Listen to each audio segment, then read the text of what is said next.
And welcome everybody to It's Sweet Tea Time. My name is Regina Stiles and I am your host. We like to say real quick that we're sorry that Randy couldn't join us today. Randy got sick today and food poisoning, I'm assuming. No telling what that boy eats. But he wasn't able to join us today. So I am going to be doing this lovely interview with these lovely guests all by myself. So, ladies and gentlemen, with no longer ado, we are going to go ahead and bring on, we have two guests today. We always start off with one, and we're going to start off with the male counterpart of, like we always do, because I just love the boys, you know I do. So, ladies and gentlemen, please welcome community activist and the 42nd elected emperor of Portland, Oregon, the Rose Court. Ladies and gentlemen, please give it up for Mr. Daniel Surreal Fox. Well, hi there, Your Majesty. How are you tonight? Well, hello. How are you? Doing excellent. The weather's beautiful here in Portland. It's just another day in heaven for me. That's the crazy thing. San Diego's weather has been going up, down, around. Today it's really hot. Tomorrow it's probably going to be gloomy. But that's just how San Diego weather goes. At least it's not Seattle, Washington. That's all I can say. At least it's not Seattle, Washington. Right. So, first off, I want to start off by saying thank you for joining me today. Oh, it's a pleasure. Thank you for asking me to be here. Thank you so much for joining us. I love that background, by the way. I totally love that background. Are those roses on there? I think they're star lilies. Oh, okay. These are lilies. Oh, nice. It's our favorite flower. So it totally makes your white shirt stand out. Oh, thanks. So let's go ahead and get this interview started. Why don't we start out by talking first about where you were born and where you were raised?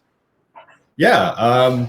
So I was born April 26th, 1976 in beautiful Reno, Nevada. Okay. That's where I was raised, and it was a great place to grow up, a great city, great state, and very proud.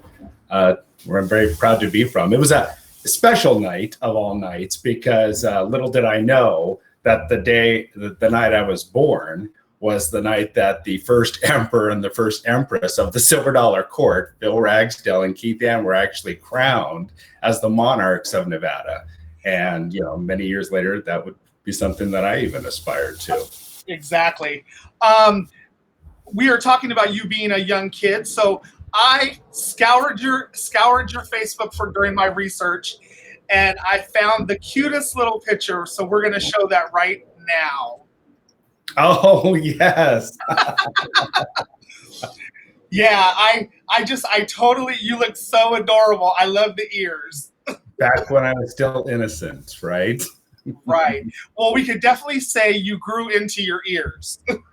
I did. You did. Okay, so now you came from a big family, it looks like. 2 brothers, 2 sisters. Yeah, big family. My brothers, Zachary and Aaron, my sisters, Shannon and Laura, 5 of us, all growing up in a rural ranching community just outside of, Reno, but the greater Reno area where we grew up on a ranching community. So what was it like having that many brothers and sisters? Competitive. It immediately, you learned how to be competitive. If you wanted something, you had to work for it. If you wanted to be the best, you had to be faster, quicker, stronger at it.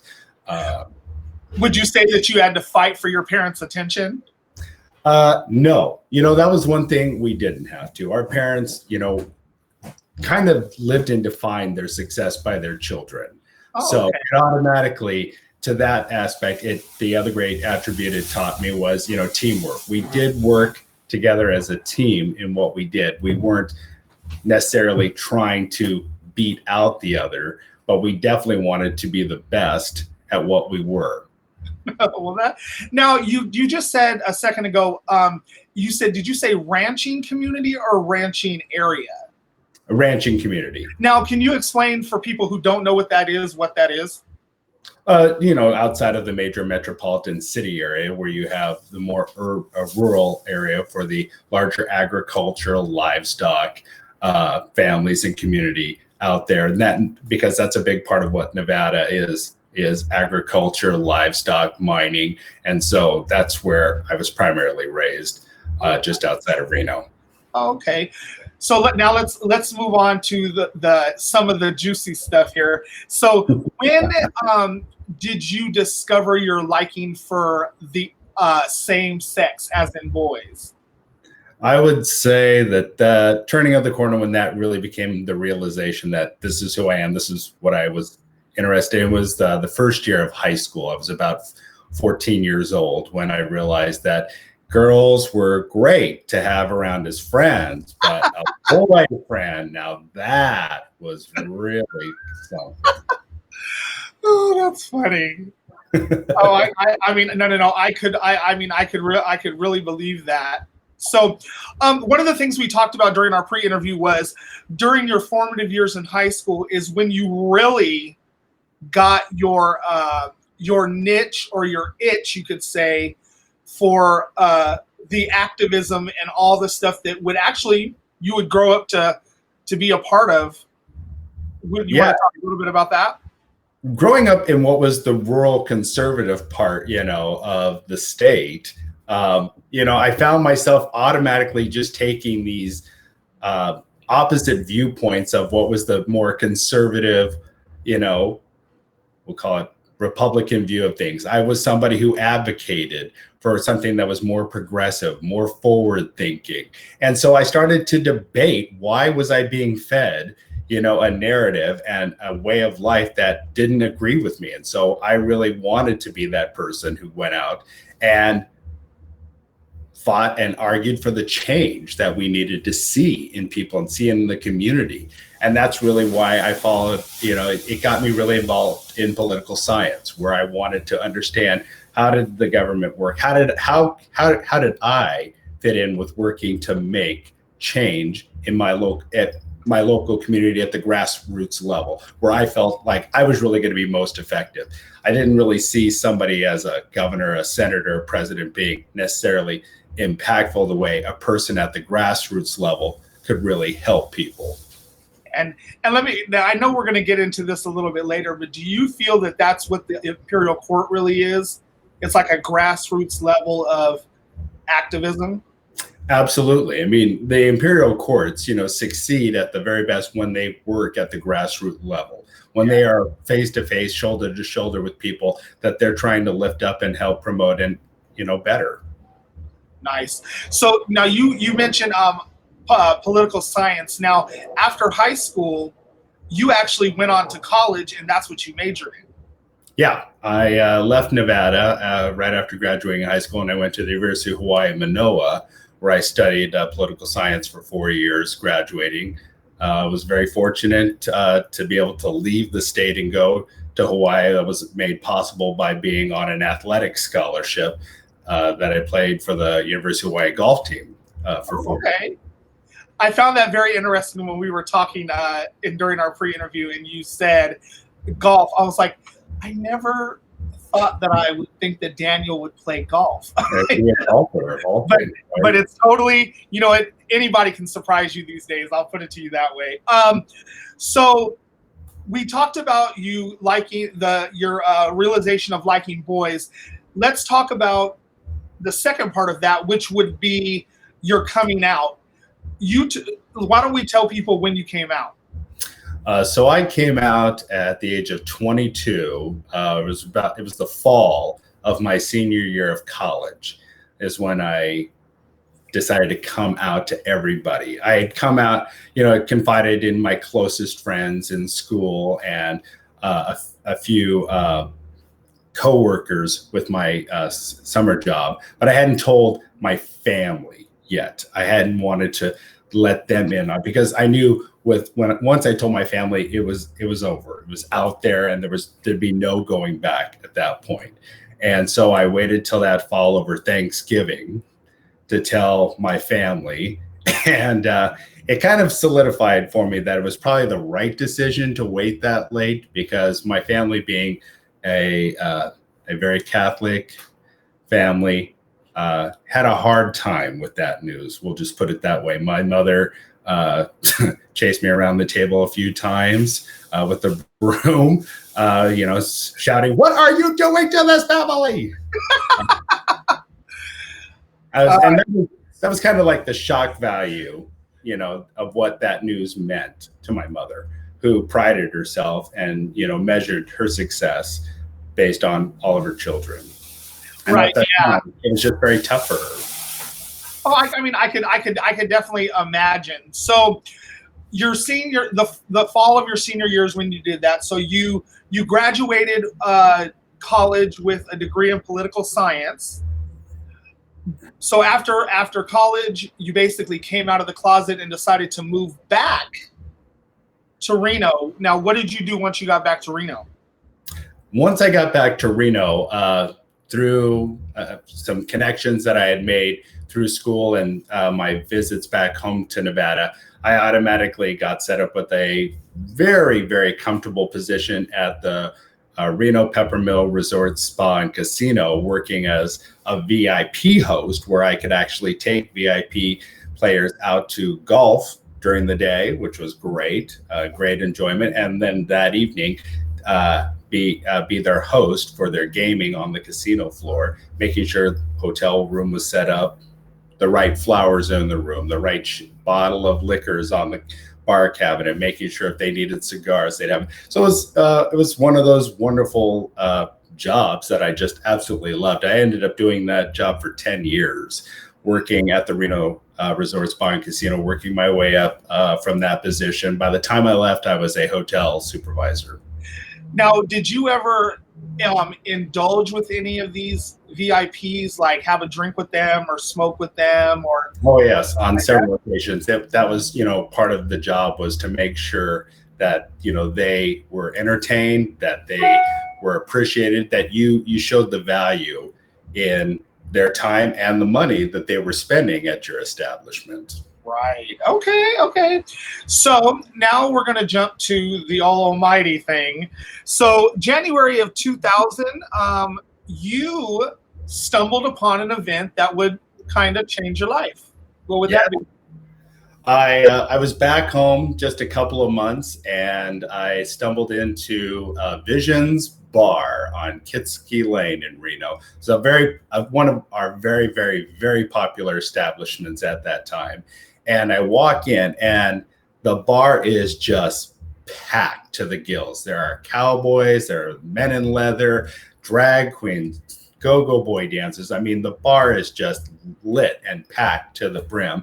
And I came to find out that it was the Silver Dollar Court's Grand Ducal Ball weekend. It was their out-of-town show party that they were having for all the guests. And people had come from all over California: Chico, Sacramento, Stockton, Fresno, Modesto, the Bay Area with Alameda, San Francisco, and San Jose. And literally, it was just everybody from around California who had come over the hill, and then a number of people, obviously, from the local community. And I just walked in, I found this amazing party going on. And that night, a good friend would walk up to me and introduce himself. His name was Courtney Korn, and he said, stay for a while, come meet some of my friends, enjoy the evening. And so I ended up doing that, and I got hooked on the idea of these grand parties that this court was putting on that brought just people from all walks of life. And then at the end of that night, finding out, okay, hey, thanks everybody for coming to the party. Because you're all here, we're going to give a check. And I don't remember the dollar figure, but it was probably $3,000 or $4,000 was going to go to a local AIDS, the Northern Nevada AIDS Foundation. Okay. And I was just so impressed that, having just walked in on a party, enjoyed myself for 3 hours, that at the end of all this, they were actually taking all of this money and they were actually paying it forward to a community cause, a community organization, a great charity. So basically, that's what got you hooked. And that was really what got me hooked, because being the political activist, I love the fact that there was somebody out there doing something like this, which brought so much joy and entertainment to people. And at the end of the night, it gave you this great sense of doing something even better for yourself by making sure that you were paying forward that goodness to the next person who needed it. Right. So you would go on, you told me, for the next couple of months and volunteer here at this thing, volunteer here at that thing, just to kind of get your feet wet and find out more about what the court was about, right? Yeah. I mean, it took me a good 6 months. I was a spectator by volunteering at the local food bank, showing up at shows, helping with setup, running the door, and just meeting people, talking to people, and getting a general sense of who was involved and where the organization was going with their mission that year. And by the time, I had been around for 6 months, I knew that this was something for me because of the people I was meeting. I've always said this: if you want to find good people in your life, get involved with a great charity and you'll find great people. I absolutely agree. So now why don't we talk about, so you've been involved 6 months, that's the year 2000, 2001 comes along and you decide you're going to run for your first title. Yeah, in 2001, I decided to compete for the first title that I won. The first title I competed for and I lost. I ran for Grand Duke of Reno and lost that race the next year for Grand Duke. But then I went out that summer and I won Mr. Reno Gay Pride. Nice. And then come 2003. 2003, we had a great gay rodeo chapter in Reno, Nevada, because Reno is the home of and the birthplace of gay rodeo, started by the first Emperor and Empress Phil Ragsdale and Keith Ann in 1976, I'm sorry. And so in 2003, I got involved with High Sierra Gay Rodeo Association and became Mr. High Sierra Gay Rodeo. And now we'll move on to 2005, the year that I met you. I was the reigning Princess Royale of San Diego under Empress Lala II, and you had become... I had just been crowned the Imperial Crown Prince Royale 30 to Emperor Courtney Corn and Empress Felicia Jewel Halston. Yeah, oh, nice. Now, you did that for a year. Now, what made you wait? Now, I know your next step after that, of course, was running for Emperor, but what made you wait 3 years to run? So the being the Imperial Crown Prince Royale that year, that reign just went above and beyond in so many ways to be involved. And at the end of that year, it just felt like it was time to take a breather. Like I needed the rest. I was also advancing in my career. I had just received my next promotion, moving into hotel management. And so I wanted to pursue that part of my life. And it was a way to, get life settled out, finding the home, getting a home at that time. Paying off a few credit cards was also a good goal I set after a year of traveling as much as I did. I think we went to some 20 coronations around the country. Wow. And it was quite a bit of involvement. So after a year, I took the next two full years off before running. And it was also predicated on doing it when the right person was going to run for Empress. And that was Anna Duvet here in Reno, Nevada. And the reason why that was so important to me was, when I was Mr. Reno Gay Pride in 2001, Anna was Miss Reno Gay Pride. When I was Mr. High Sierra Rodeo in 2003, she was Miss High Sierra Rodeo. When so basically, you guys she was my Imperial Crown Princess. And so being Emperor of Reno was really about, when Anna was ready to run for Empress, I was ready to be Emperor right alongside her, because we had just built this track record as a team together. So since you just said that, I'm going to go ahead and pop a picture up here that I found. Oh, yes. There you go. Right there from 2009, right before our step down. Yeah. Anna and I posing for a photo, celebrating what was just a phenomenal year. I mean, we raised some $48,000 in total to charity, had some 135 members that year as members of our court. It was just really one of the best years. And that was a year where, when we got to June and it was time to step aside and crown the next monarchs. I mean, Anna and I, we could have kept going. It was that good of an experience for us where we didn't feel like, oh, well, thank God we're here and we're done. We were like, well, if we have to do it for another year. Yeah, we were that energetic and that excited about being the monarchs and representing the organization, and just the connections we had made that year, the goals we had set, and having accomplished them had really just pushed us on to, okay, we've reached this milestone, what's the next, and just pushing ourselves to go on to do more. Well, that is totally awesome. All right, Daniel, this concludes our first part of our interview. We were going to go ahead and bring you back a little bit later. So, all right, ladies and gentlemen, that was the first part of our interview. We're going to go ahead and take a quick commercial break, and we'll be right back. JenuWine. Thank you so much, Daniel.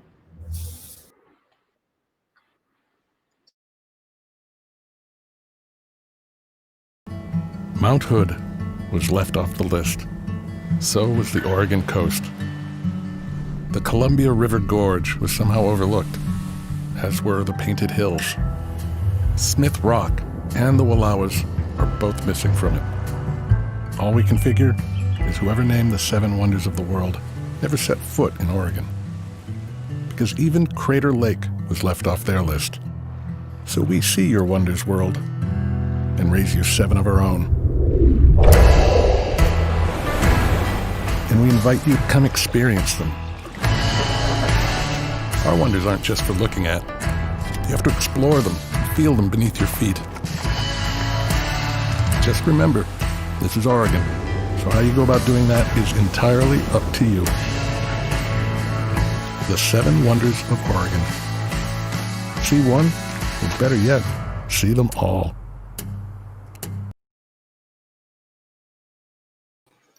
All right, everybody, welcome back. We are getting ready to bring on the second half of our interview today. But before we do that, I would just like to remind you that if you do like what you see and you like what you hear, go ahead and donate to the Imperial Court of San Diego at the imperialcourtsandiego.com or to the Rose Court at www.rosecourt.org. You can go ahead and find those scrolling at the bottom of the screen. All right, ladies and gentlemen, let's go ahead and bring on the second part of this interview. She is the one and the only. She is the 61st elected and current reigning Empress of the Rose Court. Ladies and gentlemen, please welcome Miss JenuWine Beauté. Hey. Hey, girl, hey. Hey, what's up? Not much. Girl, she's crowning all, girl. She's working Well, it out. I figured if you're using proper titles, I might as well wear a crown for it, right? That's the one thing I can say about all the other courts is you guys are all so lucky that you get to wear your hair down with your crown. We have to wear ours up. So, that's the only thing I can say about San Diego's court. We are totally traditional in all that aspect. So, well, it's interesting that you say that because there's a difference with San Diego and Portland. Is in San Diego, you can wear whatever crown you want when you step down. However, in Portland, we have to wear the same crown all the time. So we can change the colors in it, but we still have to wear the Portland Rose crown. Oh, okay. So, that's really interesting. That's a new fact I did not know. First off, I want to say thank you for joining us today. I'm going to tell you the same thing I told Daniel. I love that background. It'll be addressed later. Yeah, it's like mine. My background too. I want that. So let's go ahead and get started. Why don't we go ahead and start and talk about where you were born and where you were from, where you were born and where you were raised. Okay, so I was born in Tacoma, Washington. Back in 1978, I was raised in Tacoma. and that's where I grew up. Now, the story you told me was a crazy story about, being born there. Being born. There. Yeah. So, interesting tidbit. I was actually born at home, and my dad delivered me. It came about because I have a brother and a sister. My sister's the oldest, and my brother is 2 years older than I am. And when she had my sister, she had her at the hospital, and she was ready to go as soon as she gave birth. And the hospital's like, nope, you got to keep her here. So my mom stayed overnight, and she left the next day. Next time when she had my brother, she was ready to go. After he was born, she's like, I'm ready to go again. And they're like, nope, you got to stay. So she left my brother at the hospital. And then she came back the next day and picked him up. And after 2 times, she's like, you know what? I'm done. I'm going to have a kid at home. And that's when she had me at home. And she had my dad deliver me. And I know I'm not adopted because of all of it. Now, one of the things that you and I did ask you was your ethnicity, because a lot of people don't realize exactly what your ethnicity is. And I know there's times that I've tried to take a guess, and I think I guessed it pretty well last night. But just to verify, you are Spanish and Filipino, and I just said white, but you said all these other things to me last night. What were they? It was French, English, Irish, and German. Wow. That means your mom is a mutt. Oh, for sure. Well, the family came over on the Mayflower. We were one of the first pilgrims coming over. Oh, wow. Oh, that's crazy. I still love the story of you being born at home. So I was going through some pictures, and I want to say that this was the only youngest one of you that I could find that I recognized. So we'll throw this up and you can tell me what it is.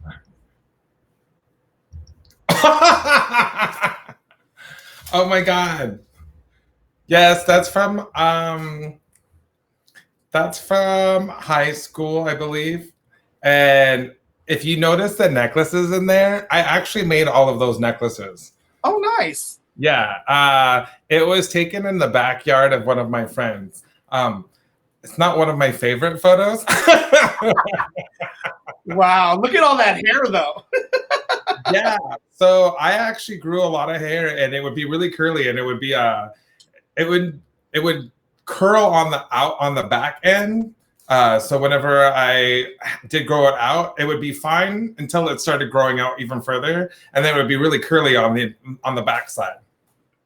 Wow. So one of the things we talked about was you by the time you hit 4th grade, your parents had divorced. You were raised by your mom. Mm-hmm. Your mom is a lovely woman. I've met your mom at least once. You went through school. You went through this. So let's ask you the all famous question: when did you discover that you liked boys? You know, we went over this a little bit, and I don't think I really knew until later on. But when I started having thinking about it was when I was in middle school, and we were talking about it a little bit about the whole paper clippings and stuff. Yeah, that was funny. Why don't you tell that story? Oh, so I don't know how many other people came out or how they realized that they were gay, but for me, back in those days, you cut out paper clippings of the underwear ads, like the Calvin Klein ads or just kind of underwear ads. And that's what I had. And that was basically my, I guess you could say, porn.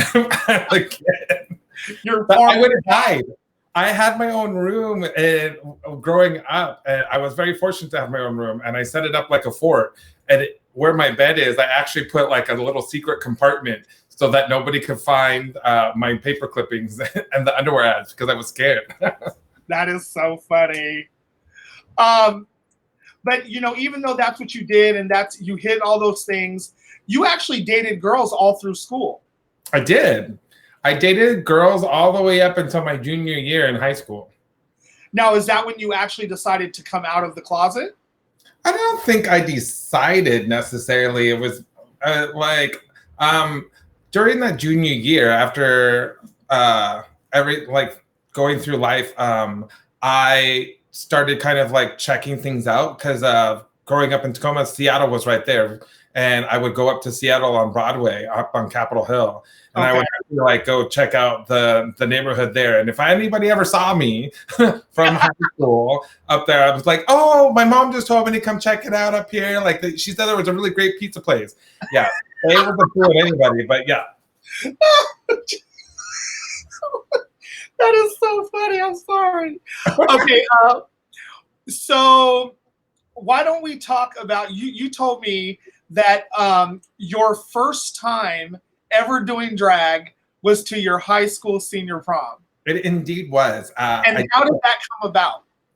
Oh, so it came about because all through high school, I had been a part of band, and there was always dances and all these different formal events, and I just got tired. I was tired of wearing a tuxedo. I was tired of wearing this outfit that I always had for every single thing, and I wanted to do something different. And so I was like, oh, why not wear a dress? So I luckily my mom was out of town, and I went to work and had some people put me in drag and borrowed a dress from a friend, and I ended up having went to high school senior prom in drag. And speaking of that, I found that picture. So I'm going to go ahead and pop that up and we can talk about it. Here we go. Oh, yes. Yes. So this is the picture of arms. I think I still have those arms now. We'll bring it up this way so people can see more. Yes. So now who is this? Who is your friend here? That is my friend Eileen. She actually is a friend with me still on Facebook. Her name was Eileen Mello. She went with me to my high school senior prom. She didn't want me to. She was very kind. She went to a different school, and she was like, yeah, I'll go with you. I have no problem. So we had a really good time. She was super sweet. Oh, that's really nice. Now, what was the reaction of the people? We'll go ahead and take the picture down now. But why don't you go ahead and tell us about the reaction of the people at school? The majority of the people at school were actually really cool. Like all of the seniors, I wouldn't say all. The majority of the seniors actually really enjoyed the fact that I came. A lot of them didn't know I was going to come in drag. They told me later on that I made it a memorable senior prom for them, so that was really great. The principal, she wasn't so kind. She was more like, don't think that you're special. You're not the first person to come in drag and blah, blah, blah, like tried to diminish it. And then there was also like another parent that was chaperoning there that was kind of rude and dismissive. But you know what? You just had to like put your head up and keep on going on. Exactly. So why don't we also talk about how your mom found out that you were gay? So my mom found out because I had like kind of written about it, my feelings and thoughts, and she happened to find it in my room. And so she talked to me about it, and we had a conversation. She just kind of pulled me, like we had a conversation in her room and we talked. And she goes, is there anything you want to tell me? And I was like, no, what are you talking about? She's like, well, I found this letter, and it kind of alluded to being like gay and all the thoughts that I've had about, being with a guy and what it would be like. And so we ended up talking about it, and she was actually really cool. She goes, I thought you were, but then you would date a girl, and I didn't think that you were anymore, or, there would always be these different aspects that she didn't know. And so at the end of it, she was just like, I'm cool with it. I have no problem. The only thing though is practice safe sex because, AIDS and HIV is out there, and I don't want you to get sick. I was like, oh, okay. So I know we talked about the first time doing drag, but how did your mom feel about you doing drag? Because I know one of the things for me was my mom was like, I don't care if you're gay, that's totally cool, but whatever you do, please don't become a drag queen. And I'm like, okay. But then I say, now she borrows my clothes. So, So my mom, how we were talking about like my high school senior prom? my mom wasn't home, but I was gonna have a party at my house afterwards because she was gonna be home. She went to Montana for the weekend. She came home early, and I was still in drag. And I had given my keys to the house to my friend to go meet me out there because I thought they were gonna be there before me. And I couldn't get in, and I knocked on the door, and there was my mom standing there, and she's like, "What?" We had a conversation about that. But later on in life, when I actually started doing drag, she actually was super supportive. She was one of the biggest supporters of drag queens in Tacoma and beyond. Actually, she actually traveled with me on the court circuit, but she helped me get clothes. We would go shopping at Goodwill. She would get makeup for me. She actually wanted to make sure that I had anything I needed to do drag. So my mom was actually really supportive and super appreciative of it. Well, that's totally awesome. So you finish high school. It's time to make that decision of whether or not you're just going to go out into the world and get a job, or you're going to go to college. You decide to go to college. Let's talk about that. I actually applied to 3 different colleges, PLU, Allegheny College, and Whittier College. 2 far away and 1 close. And I decided to go to Whittier College. I got accepted to all 3, but I went to Whittier College because it was sunny and it was in California. It was close to Disneyland. So I was like, boom, let's go. And I went down there. I didn't do very well in college. I enjoyed my freedom a little bit too much. But I did enjoy my time at college. I learned a lot, and it was a fun time. I stayed down in LA for quite some time. Now, you told me 3 years. Now, in that 3-year period, what did you do? So in 3 years of living in LA, I had moved all over. I started in Whittier, moved to Los Feliz, then to Westwood, right next to LA, or Silver Lake? LA. Sorry, right next to UCLA, then went to West LA, and then ended up in Beverly Hills. So I kind of moved all over the city. I had numerous different jobs throughout the entire time that I was there. I was a big raver back in the day, like extremely huge. My raver name was Speed Racer. It was a lot of fun. I enjoyed it. And now, do you want to elaborate on that name and how you got it? So the reason why I got the name Speed Racer, it was because I was really fast when I was dancing. I would just kind of move really fast all over the place. And they also were like, "Oh, you're super cute. Like Speed Racer's super cute too." And so that's the reason why I got the name. Yeah. So that was if you ever hear anybody talk about Speed Racer, like in the rave scene back in the day in LA, yeah, that was me. But it was a lot of fun. It was a great time, and I learned a lot, and I experienced a lot. And I actually had a great group of friends, my raver family, that really supported me, and we all supported each other during that time. Oh, that's okay. That's cool. So now we talked about you doing drag in high school, and now you told me you did a little bit more of it in college. I did. So I did drag for Halloween. And that was really funny because I'm walking down the dormitory where we're at, and I shaved my legs back then. Totally did all the whole all natural kind of thing. And I'm walking down, and one of my dorm roommates and stuff, they were like, "Woo woo, come on, sexy!" And I turn around, I'm like, "Yeah, dude, thank you." And they're like, "Oh shit!" I was like, "Ooh, you thought I was sexy?" I ended up competing in a drag competition there at the school, and I won it. And it was the first time I've actually ever performed in drag. And that's when the name JenuWine actually came about. Nice. Okay. I don't even know why I didn't think to ask you that. So after your time in LA, in 2000, you finally decided to move back to Tacoma. I did. I didn't have any money to survive anymore down in LA. It's expensive. You think about it, it's probably way more expensive nowadays. So why don't we talk about, so you moved back to Tacoma, and right around that time is where you told me that's when you discovered the court. I did.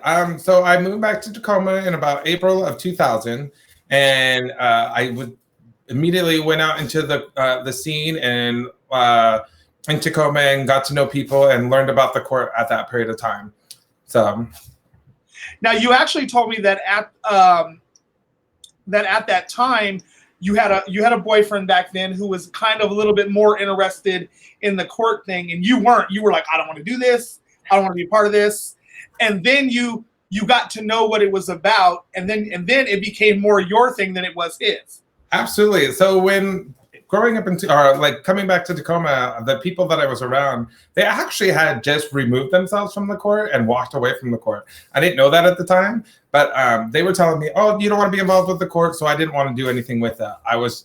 I just started performing and doing drag in the town and started making a name for myself there, and or just like coming on the scene.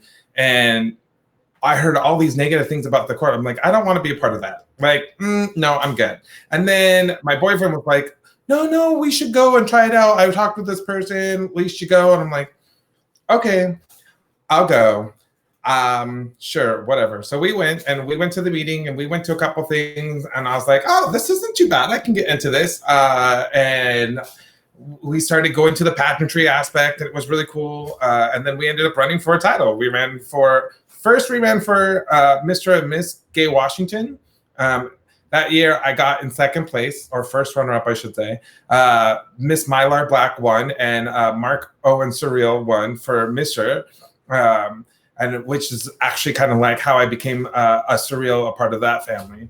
But then after that, I ended up running for Miss Gay Tacoma, and we both did. He ran for Mr. Gay Tacoma, and I ran for Miss Gay Tacoma, and we both won. And that was in 2002. 2002, right. In 2001 to 2002, I was actually La Femme Magnifique of Tacoma and ran for La Femme Magnifique International in 2001. Nice. Yeah. So 2002 to 2003, you were Miss Gay Tacoma, and then November 2003. I'm a little ambitious kind of a queen, and I don't. People tell you can't do something, and that's usually the time when I decide to go do it. So after stepping down from Miss Gay Tacoma, that same year, I stepped down in May, and that same year in November, I decided, or October, I guess you could say, I ended up running for Empress 25 of Tacoma, and I won. And here we go. And that ended up, oh, I love that picture. You know where that picture was taken? Huh?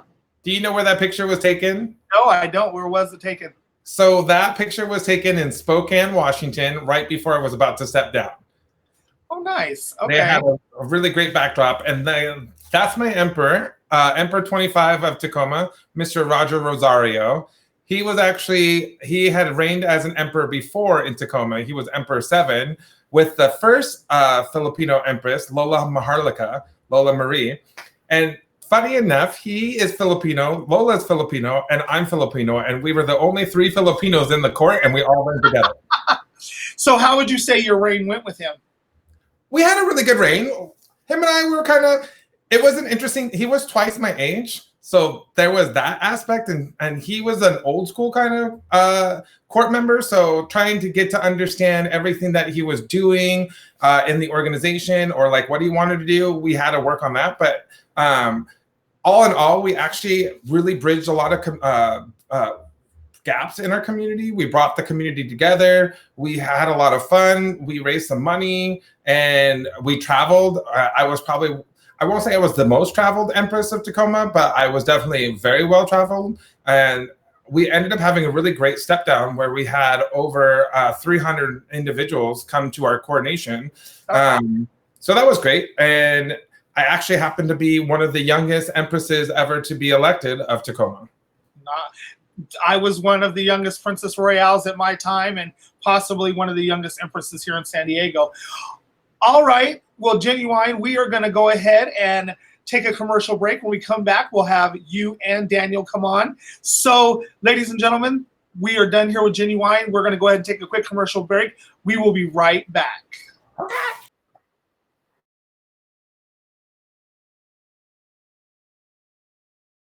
Welcome to Red Wing Bar and Grill, located in the heart of North Park in San Diego. Established for more than 50 years, Red Wing Bar and Grill has recently grown to become a favorite neighborhood bar and hotspot.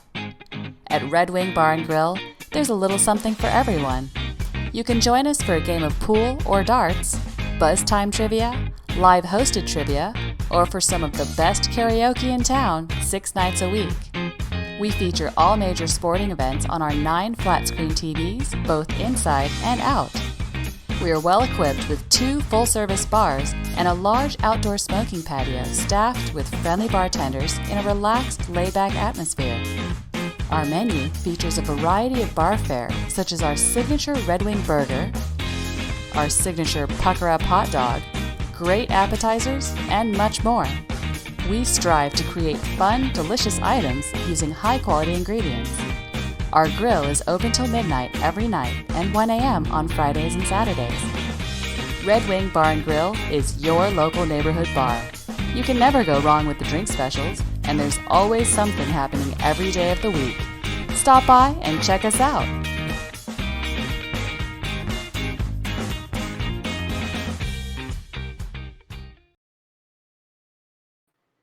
All right, you guys, welcome back. I just want to remind you guys that if you guys are watching, you're here in San Diego, the Red Wing will be opening for sit down starting this Wednesday, the 10th, from Wednesdays to Sundays from 3 to 9 p.m. You can go in, you can sit down, have drinks, just go in there, have fun, and support your local businesses. Now we're going to go ahead and bring back the lovely couple, ladies and gentlemen. Please welcome back Miss JenuWine Butte and Mr. Daniel Surreal Fox.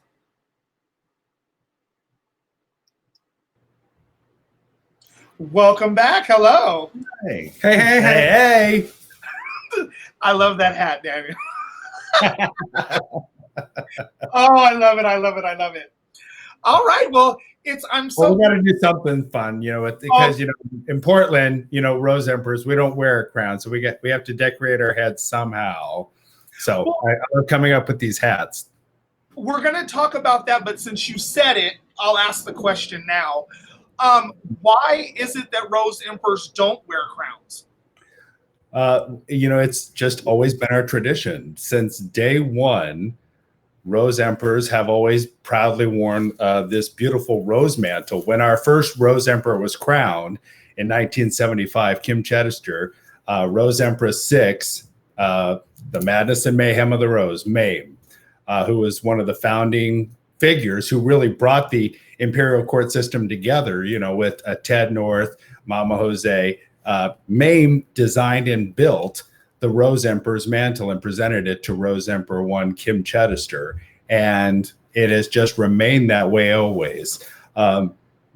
It's all we've ever really needed, to represent the title of the Rose Emperor. We've always been incredibly proud. I mean, that's one of the great things that we're really proud of here in Portland is that, the Rose Emperors wear this mantle that has been passed down every year from emperor to emperor to emperor, just like, with the Rose Empresses have worn the same crown since the crown came into inception in 1971. Right. So let's continue. So, JenuWine, you come off of being Empress in 2004, correct? Correct. And you step down and you decide to go onto the board of directors of Tacoma, correct? Yes. And you told me that you were on there for reign 27 through 29. Now you had 28. 28, okay, you had 27, 28, so you had a 26, 27, 28. Correct. So you had a couple of different jobs. What were those? So I was vice president and dean of the college. Now, what exactly, I know San Diego is probably one of the only cities that I know of that probably doesn't have a college of monarchs, actually. We have our college, but not an actual college of monarchs. Would you explain what the dean of the College of Monarchs does? Oh, in Tacoma, the dean of the college is the representative that is basically the voice for the college members on the board of directors. And they also are the ones to make sure that the board of directors are upholding the traditions of the organization. Okay. Now, real quick, what does what is the premise of an actual College of Monarchs? We want to let people know what that is. What's the premise of it? Yeah, like, we know that we're all former monarchs and we're all the college, but what exactly does the work of your College of Monarchs do, like, to help the reigning monarchs? So in Tacoma, the work of the college there is basically they're the ones that are the advisors and helpers to the reigning monarchs. They're also the ones that help take care of the protocol and like how you're supposed to do things, as well as the regalia. They're responsible for making sure all the regalia is there. They approve the new regalia if there's going to be a change in what the regalia is. And they basically are responsible for the history of the organization. Okay. In that organization. Well, let's face it, every court has different aspects that their college or their monarchs and have. So I don't want it to get confused as, okay, this is what Portland does and that's what Tacoma does. That's Tacoma's court, and that's how they utilize that aspect. Okay. Yeah. So that was 2000. So we're going to go back to the conversation. So 2004, you stepped down. And then now let's talk about the almighty meeting of JenuWine and Daniel at San Francisco's coronation in 2005. Four? We met in 2004. That was when we first met. When when Snatch and Michael Parsons were stepping down, and Fernando and China Silk were stepping up. Okay. That night is the night that me and I had saw him, and we actually have that picture. I don't know if you have that picture, but we have that picture of where, like, how we met was because I actually saw Daniel and I was like, oh, he's a sexy mother. And so I was like, ooh, I want to get a picture taken with him. So I actually turned to the two queens that I was with, Miss Teriyaki Temple and Shaka Kwan. And I was like, ooh, let's go get a picture with them. So we ended up taking a picture, and we have that picture still to this day. I put it in my program, and it's actually still on my phone. And we actually never saw each other again after that until a year and a half later. Yeah, I remember he was telling me the story about Chippendales and Playboy bunnies. That was the year that the Corderino came to San Francisco with all of the queens dressed as Playboy bunnies, and all of the men came bare-chested, wearing tight-fitted vests, bow ties as the Chippendale dancers for that night. That's crazy to come to a coronation like that. Well, Snatch and Michael Parsons' coronation was all about leather, and like it was all about, the fun and the fetish, and there was a lot of kink, that was really, amped up in the theme for that night. So right. I believe, do you remember Ernesto from Los Angeles, an Amber Alert? Yes. Okay, so that night, Ernesto had a mouth guard, like one of these little mouth guards that had a block on it. And I put it in my mouth and like went to go give him a kiss. So as a part of that whole fetish aspect. Oh my, okay. So now let's get into talking about, you told me that after that time that you stepped down as Empress of Tacoma, you started a magazine and you opened a bar. I did. I owned a magazine called South Sound Pride magazine. It was because of the fact that there's in that area they have the Seattle Gay News, which really focused only on Seattle, and I originally started working with someone else, and that went south. So I ended up doing it on my own, like with a couple other people, and we created our own magazine, and we did it for about a year, and it was to provide articles talking about what's going on in the South Sound, which is basically Tukwila, Kent, Tacoma, Fife, all the way down to Olympia, and letting everybody know what was going on in their communities because it was more relevant to them. I did that for a year, and after that, I actually owned a bar. It used to be the old Tracks Bar and Grill up in Kent, and when that closed, me and my partner at the time, along with the two landlords, we opened that business back up, and we called it Vibe Bar and Grill, and I owned that for about 3 years, from 2007 to 2010. Nice. Okay. So we're going to jump from there to you guys, you two personally, officially started your relationship in 2009, correct? Yes. I was the reigning emperor of Reno at the time, and I got a phone call from JenuWine who was inquiring, "Hey, how are you? I'm doing great. What's going on?" "Oh, I'm the reigning emperor of Reno." "Oh, I heard that. So are you coming up to Seattle, Washington for coronation next weekend?" "Yes, in fact, I am." "Great. I will pick you up. I'll show you all around. I'll be your little tour guide again." So generous, so thoughtful, right? And I didn't need a ride. I had already arranged transportation. I had a hotel room already booked. I didn't need all this, service, but this is where she jumps in and she picks up the story. Oh, I do. Okay. So I pick him up at the airport and I ask him. That's when everybody knows Jackie in the court system from Reno, Nevada. Empress 5, 15, 5, 10 and 15. 5, 10, 15, and 37. 37 now. Yeah. So Jack and Daniel were flying together, and Jack's like, "Daniel, where are you going?" He's like, "Oh, JenuWine's picking me up." "She's not coming in?" "No." And she turns to Daniel. She's like, "You're gonna be fucking this weekend, aren't you?" All of a sudden, I didn't go in. I picked him up. We took off, and I brought him back. I was like, "Oh, do you want to go up to Seattle, or do you want to come see my bar and what I've been doing and everything?" He's like, "Oh, let's go to your bar." He never went to Seattle for the rest of the weekend. He stayed with me in Kent. I took him to my bar. We actually did go up to Seattle that night. We went and danced at Neighbors, and we had one of those moments it was kind of one of those moments that really clicks and that you always see about in movies where everything pauses around you and like there's only you and that person. Yeah, we had that moment on the dance floor at Neighbors, and from that we both actually looked at each other afterwards and were like, "Did that happen for you? Because it happened for me." And we went to so let me ask you this. Did you ever make it to the coronation? Oh, we did make it to coronation the next night, but the out-of-town show Friday night, I never made it to the out-of-town show.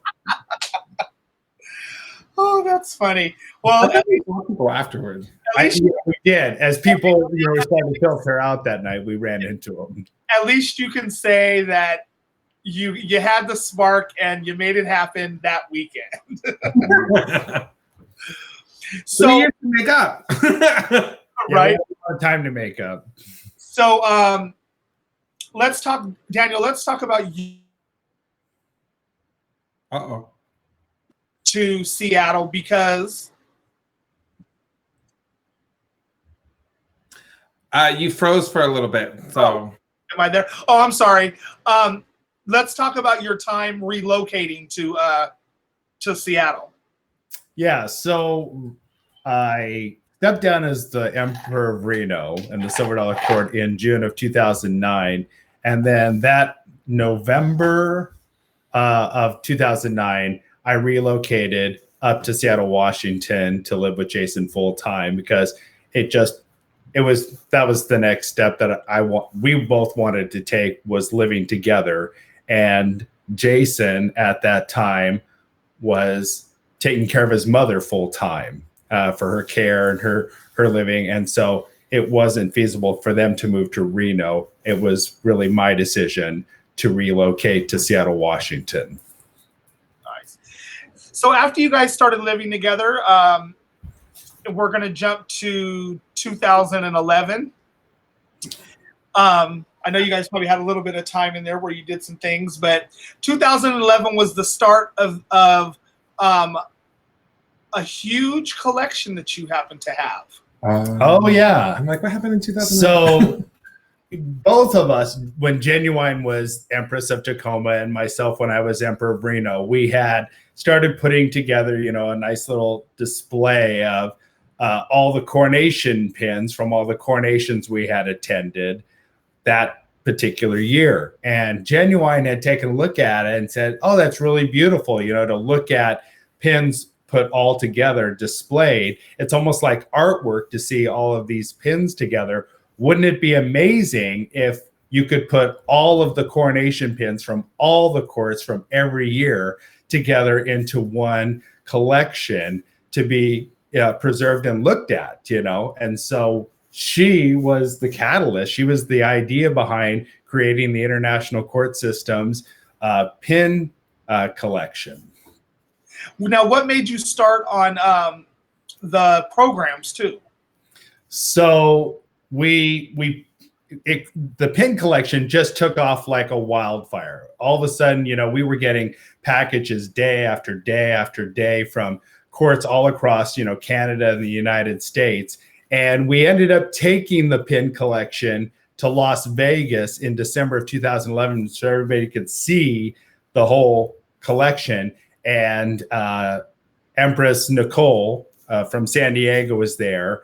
And she was so blown away by the presentation and the display of what was, at the time, I think in just the first 6 months, we collected like 1,000 pins for the collection. She said, you should take this to the next level. You should create like an entire historical archives of the court system. And so me being, the really energetic, I just went after it and started creating an entire library where we now today have a little over almost 1,830 coronation pins. Wow. A little over 1,500 coronation programs. We have bins and bins of, coronation posters and campaign T-shirts, campaign buttons, hats, just all of this memorabilia. We have trophies and plaques and awards from Mama Jose, that were donated to the archives. And so I continue to just collect, archive, catalog, and preserve it. Where do you guys keep all that stuff in your house? So it's all right there.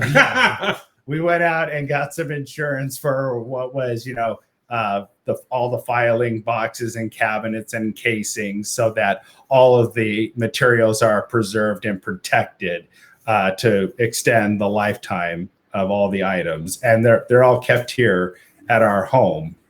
Oh, nice. Okay. Yeah, that's got to be a lot. I mean, yeah, it is. It's a lot. I don't have any room in the drag room anymore because it takes up everything. It's a lot. I was gonna say, I guess the hell with being a stamp collector. Yeah. I would probably take that over this right now. Yeah. No, that's totally awesome, because I really have to say that it's nice to see that there's actually someone who wants to preserve the history of our organization, at least in the way that you do. So I do say thank you for that, as being a member of the International Court System. So let's fast forward to 2013. And we're going to talk about what happened to you on the date of May 26, 2013. But what I want to talk about before we get to that actual day is what led up to that day. Right. So in the weeks leading up to that day, I had been having some severe earaches. I had been having some severe migraine headaches. And I wasn't feeling my very best at all. And I kept ignoring all the symptoms of, having a massive migraine every few days, or having an earache, that was just throbbing pain. I decided one day to go see a nurse practitioner at a Zoom care to have it checked out. And they looked at it and they said, oh yeah, you've got an inflamed ear infection, just put some drops on it, you'll be fine.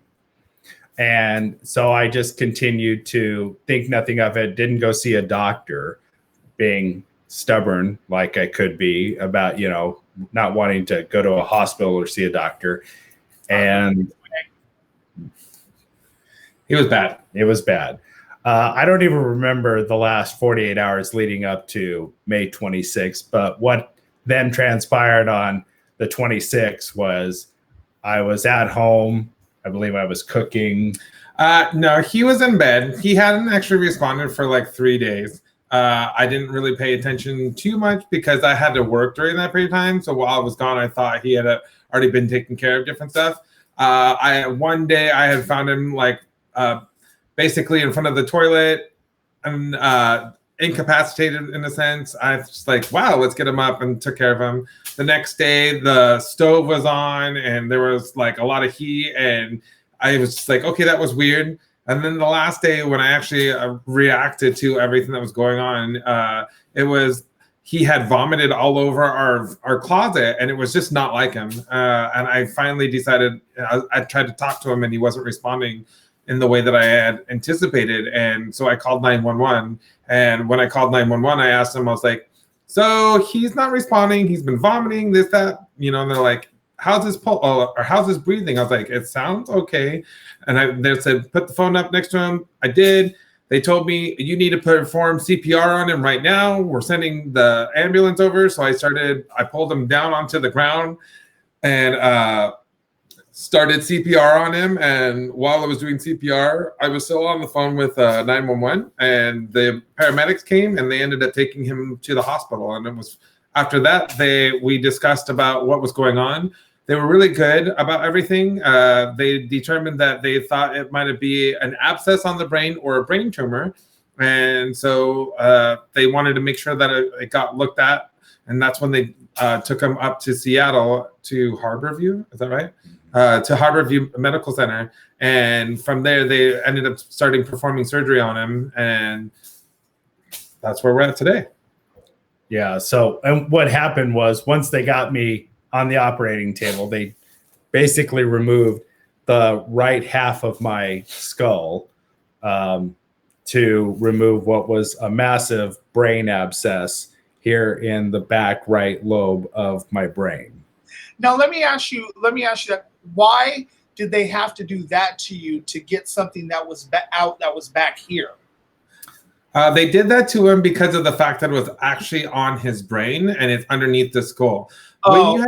Like they had said that when you have an earache, or when you have if you have any kind of facial situation, like let's say you have some pus going on in your mouth, you have some kind of lesion inside your mouth, or you have something going on with your nose or your ears or anything like that, make sure to get it taken care of, because it can lead to a worse situation than what you anticipate. And what happened with him is he didn't take care of the earache. Well, all the fluid from it was seeping into your skull is porous.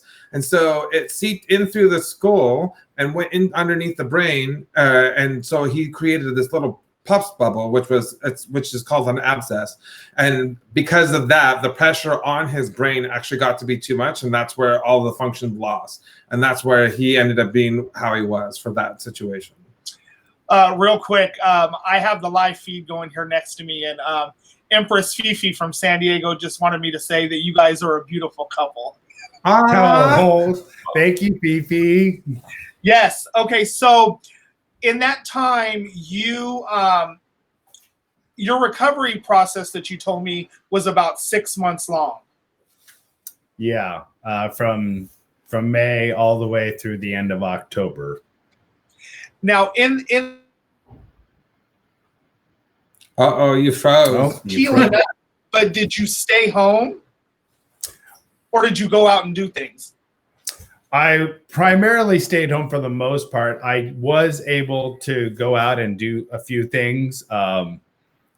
I traveled that August to San Francisco for to honor the passing of Empress Jose when her funeral took place. I went to Everett, Washington, where I was able to MC their coronation. I went down to Portland, Oregon for their Gay Portland, Mr. Miss Ms. Gay Portland contest, and a few other things. But primarily I was at home because I had an infusion treatment therapy that I had to do twice a day, 12 hours every day, 6 a.m., 6 p.m., doing an infusion treatment to deal with the infection. So after you decided to, after all of this happened and you got well, you guys, because of certain things that had happened in Portland, you guys decided that it was time and you guys were going to move to Portland. Why don't you Correct. tell us why it is that you moved there? Go ahead. So right after, you know, the surgery and coming home, Jason had been the primary caretaker for myself. And during me being out of work due to, you know, the surgery and all that, then Jason got JenuWine, got laid off from work right in the middle of all this. And it just, for the first time in my life, I just felt like our hands had been taken off the steering wheel. Like we just didn't have any control over, you know, being able to take care of ourselves. And so I wrote a letter to the world saying, you know, this is who I am. This is the life I've lived. This is what I've always tried to do for others. And I'm hoping that in this time, someone might be able to be there to help me. And what happened was just the entire international court system, people from San Diego, San Francisco, all the way to New York, you know, Toronto, people from Canada, Vancouver, Alaska, people from all over started sending help to me and JenuWine to help us through that time when we were trying to make sure to keep the lights on, you know, that there would be food in the fridge to eat, that the water bill would be paid. It was tough. It was really, I mean, because we made that decision to like ask for help. I mean, we both were against it, but he wrote it and he's like, "What do you think about me posting?" I was like, you know, I mean, I guess it doesn't hurt to ask and everything, but we've never been ones to really like put our hand out and ask for help.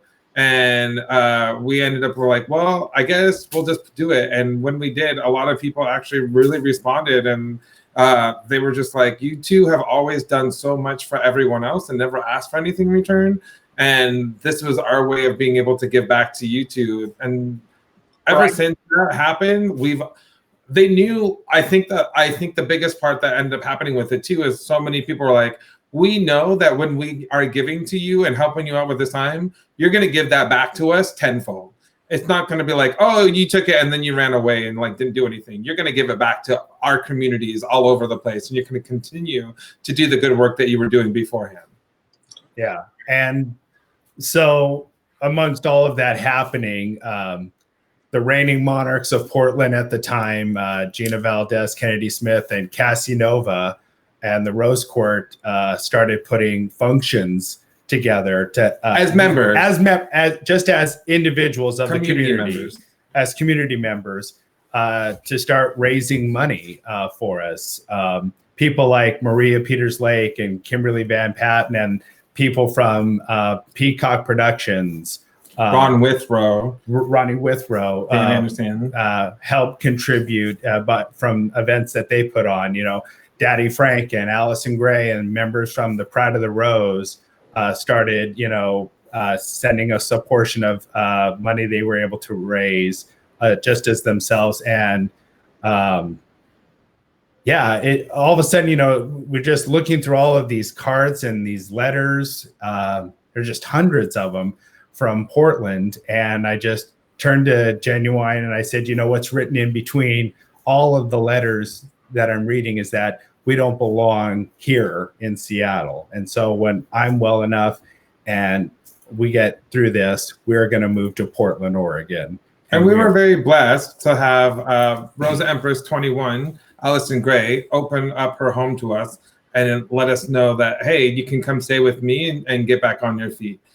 And so we lived with Allison Gray for a good time. And then we also lived for a good time with my mother, Rose Empress 22, Stephanie Fox, and her husband, Rose Emperor 29, Joseph Fox. And, you know, that first year, just the help that Portland provided in so many ways, the way they went above and beyond and just went out of their way to help me. It just really meant everything to me. I mean, I've said it many times that, you know, I would not be here. I would not be where I am today were it not for the city of Portland, Oregon, and people, the members of the Imperial Sovereign Rose Court and the international court system who did so much to help me through that time. Nice. So you guys made that decision. You moved to Portland. You guys got help from friends, and then you got settled in. You guys told me you guys didn't get right involved with the Court of Portland, but then you did, and you ran for your first title in 2016, which was actually Mr. and Ms. Gay Oregon. Right. We decided after living in Portland for a few years that we wanted to start, paying it forward in a different way by being involved actively in the Rose Court. So we both competed for Mr. and Miss Gay Oregon. We didn't win that year. There were a lot of great candidates that year. So even though we didn't win in 2016, we were really involved with the Rose Court. We came back again the next year in 2017, and we competed a second time for Mr. and Miss Gay Oregon. And in 2017, we did win at that contest. And we had just a phenomenal year. Our Miss Gay Oregon, Coco Petite Cities. And go team! Yeah, JenuWine Butte and myself became, quote unquote, the go team, because we went here, there, and we went everywhere across the state of Oregon. We were at the coast. We were in we would go to the coast to places like Tillamook, Florence, Yachats. We went to Southern Oregon, to Grants Pass and Ashland. We were in Eugene, Salem. I mean, just name it. We went all across the state for a year. And beyond. And beyond. I mean, we went to the Gay Alaska pageant. We went to the Gay Washington pageant, Gay Idaho pageant, Gay Utah pageant. Wow. To go out and represent. We went to Gay Utah. We went to Gay Idaho. I don't know if we went to Gay Alaska, but we did go up to Alaska's coronation that year. So you do Gay, which is basically the stepping stone to running for kind of. Oh, you froze up there. You're freezing on us. Say it again. You froze. You froze just a little. Okay, we're back now, hopefully. Okay. So the Gay Oregon pageant is kind of like a stepping stone to running for Emperor and Empress. So you guys decided in 2018 to run for Emperor and Empress. Correct. So just 3 months after stepping down as Mr. and Miss Oregon, we both competed for Rose Emperor and Rose Empress. And I was fortunate enough that year to win Rose Emperor, and JenuWine. I put up a valiant effort, but I didn't win. Did not win that year. And since you said that, we're going to go up and throw a picture up in here. Oh, there it is. That is myself, Rose Emperor 42, Daniel Surreal Fox, and my amazing Rose Empress 60, Miss Kimberly Michelle Westwood. Westwood.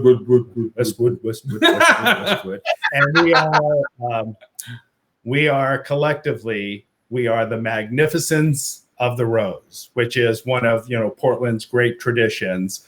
All monarch reigns are something of the rose. And for our reign, Kimberly and I chose the moniker to be the Magnificence of the Rose. Nice. Okay. So you had a great but challenging year with her, and which is what you told me. Now let's go on to talk about how you stepped down.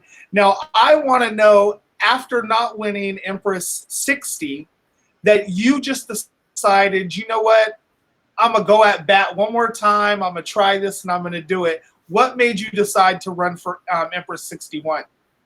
A big part of it was the candidate that was going to be running for Emperor, which is Dr. Chance de Valmont.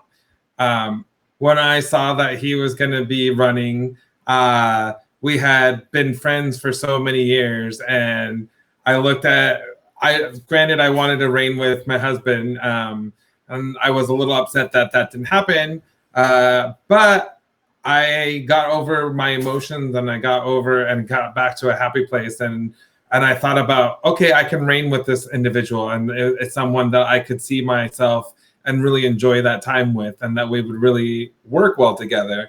And so it took a lot to get to this point, but that he was a big catalyst for why I decided to run.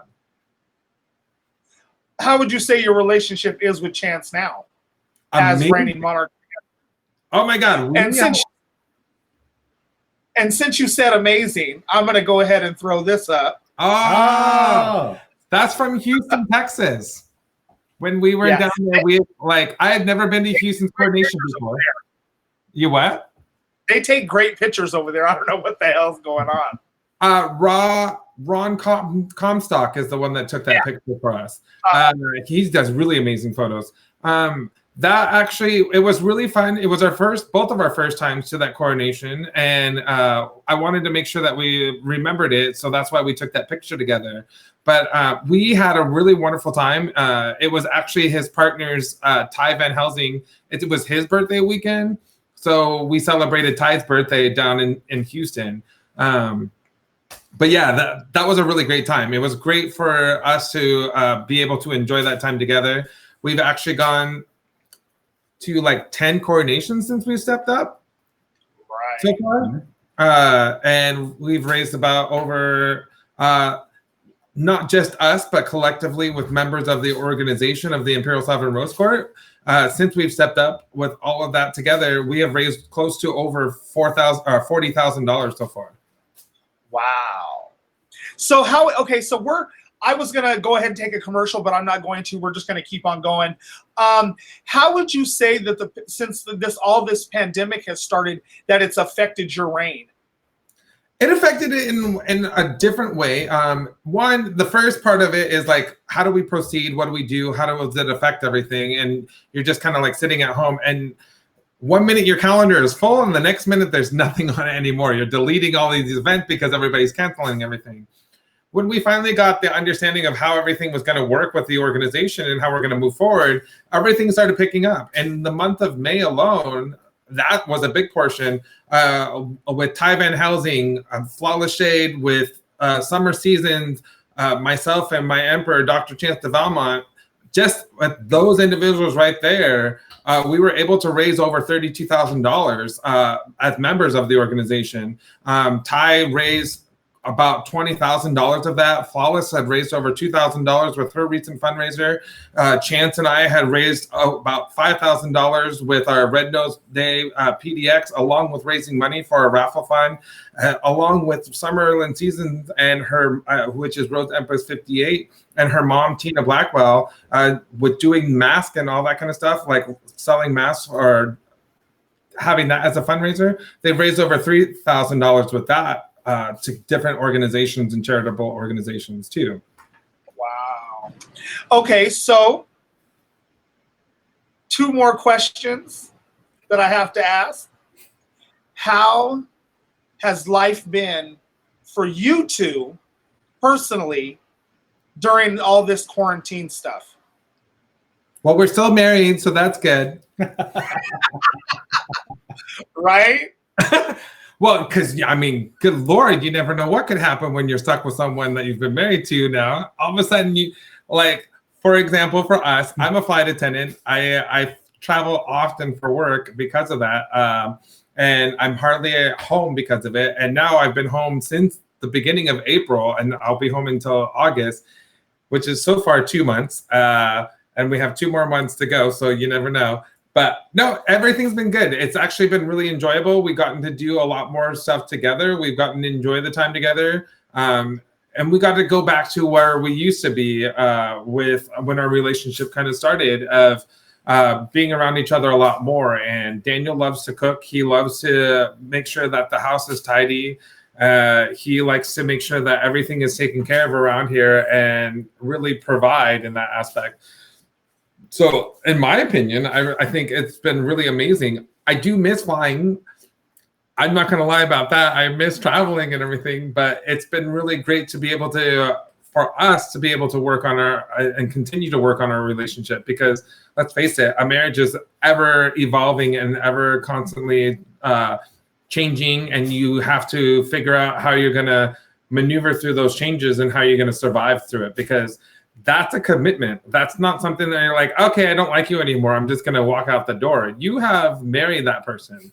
That is a for better or worse situation. That's not like, okay, well, you're just not working out for me, so you got to go. Like, it's not going to be that. You have to, if you're having difficult conversations, you need to keep on having those conversations. And I think the one thing for us that I always tell him is, I believe in honesty. And so I always tell him, hey, if I don't like something, I'm going to tell you, I don't like it because of this. And whatever. I'm not going to keep it to you like, oh, I can't believe I didn't tell you that. I didn't care that you, or like, I don't really like it when you do this for me, and I'm going to just keep it to myself. And then like 5 years down the road, you're like, oh, how come you never told me you didn't like it? Well, I actually did 5 years ago. I told you I didn't like it. So we'll just go with that. So Daniel, do you echo all of that? Ditto. Okay. The last question I have for you before we do what I like to call a picture association is, when you step down, JenuWine, because you definitely still are the reigning Rose Empress of Portland, what are your guys' plans? Are you guys going to stay involved with the court, or are you guys going to take some more time for yourself and do like you said, and travel some? So we will do both. We will still be involved with the court. I know one of the things I told Daniel is there's 70 chapters in the international court system, and we actually counted up how many we've been to, actual courts that we've been to, and we've been to I know I've been to about 40, and you have been to how many? I think I had the count. I've done 42, 43 different cities that I've been to.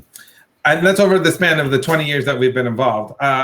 One of the aspects I told Daniel is that I would love to be able to go to every single one of the coronations at some point. So that way we've at least embraced all of the different cities and chapters and part of the court. But besides that, on a personal level for us, 20 years is a lot. Dedicating your time to an organization and doing all these traveling and raising money. And so with the jobs that we have and the careers that we have, we are really trying to focus a little bit more on our traveling abroad aspect, going international, going to Europe, going down south to South America, or go over to Asia, wherever it is, wherever the world takes us, that's where we'll go. Right. I wish I could do that. You can. No, I mean, the organization has been so good and help. There have been so many people from the organization to help us that it's really important for me after I stepped down. I mean, because, Kimberly and we had a challenging but an incredibly successful reign. Why? The challenges were, we really didn't know each other that well, but we came together because we're two people who have a high level of communication. We came together, we talked a lot, we worked together on everything. And, an emperor and empress during a reign, for all their success, your legacy is what you continue to carry on after that. And, I have a fantastic empress who did a lot of great things during our reign, but continuing on and staying involved after, you step down from a reign and stay involved within your community and your organization is really what builds your legacy. Exactly. All right, you guys, that is it for the interview. So now what we're going to do is we are going to play a little game.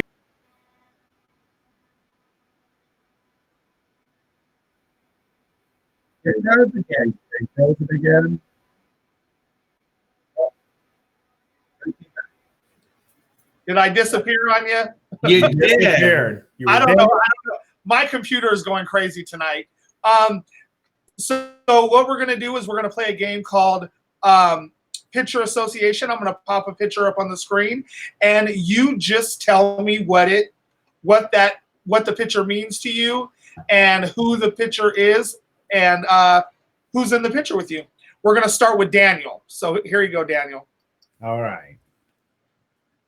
Oh, this is one of my favorite photos. This is me and my dad, Rob Surreal. This was in Tacoma, Washington in 2014. It was the night JenuWine was celebrating her decade anniversary as Empress 25. And me and my dad were there. We took this great photo together.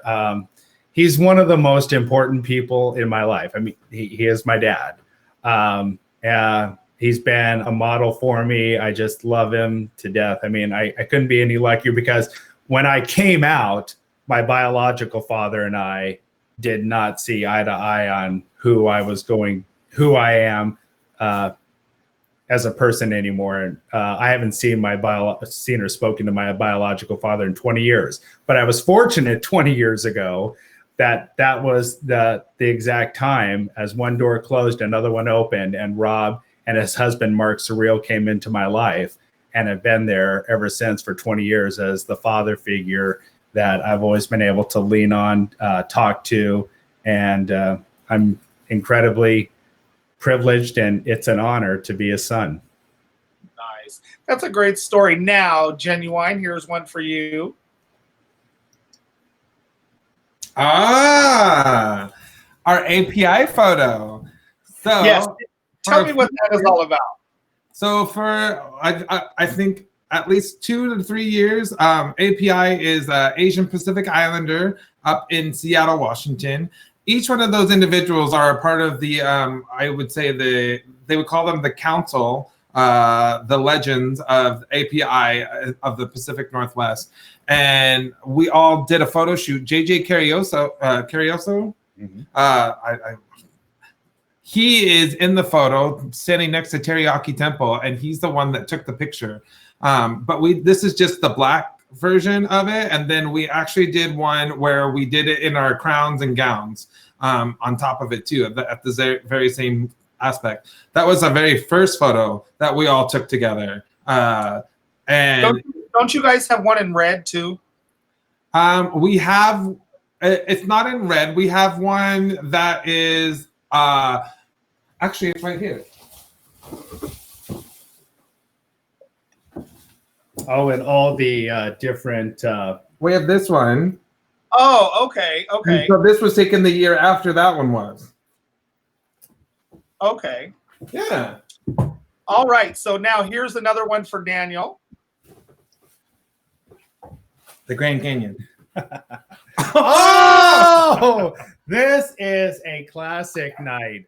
This is Alameda Coronation. I believe this is 2005. It has to be 2000. Yes, it is 2005. Where the Silver Dollar Court of Reno came to Alameda to do a command performance production of A Little Shop of Horrors. And I was chosen to be one of the plants. Audrey too, right? Audrey too. I was one of the Audreys that night on stage. There were 4 of us. There were 4 Audreys. Who made the outfit? And the outfit was made by one of Reno's most talented individuals I've ever met, Chris Taylor, who could make a costume. Literally, you would give Chris Taylor an idea, and Chris Taylor could take your visualization and turn it into reality. And so Chris Taylor, for years and years, dressed members of the Silver Dollar Court for all of our production performances that we would do in Reno, and quite a number in California for many of the California courts that we had strong relationships with. The individual next to me is Olympia 35 of Seattle, the amazing Alexa Manila.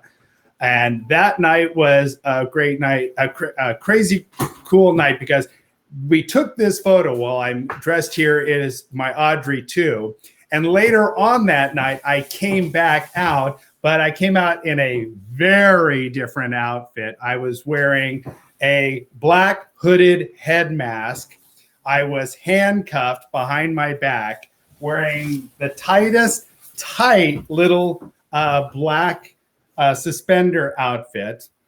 And Alexa proceeded to drag me onto stage for this Coronation Balls performance strap me to a chair, light a series of candles, and drip wax all over me while she did her performance, dance, and song. And then at the very end, pulled the head mask off my head to reveal that it was Daniel Surreal Fox sitting in this chair. And the audience literally jumped out of their seats when they saw that it was me up there on stage. Well, when I was going through your pictures and I saw that one, I was like, oh, Daniel looks so cute. I have to use that one. I've always loved coming in theme to the ball. Here is another one. Here is another one for JenuWine.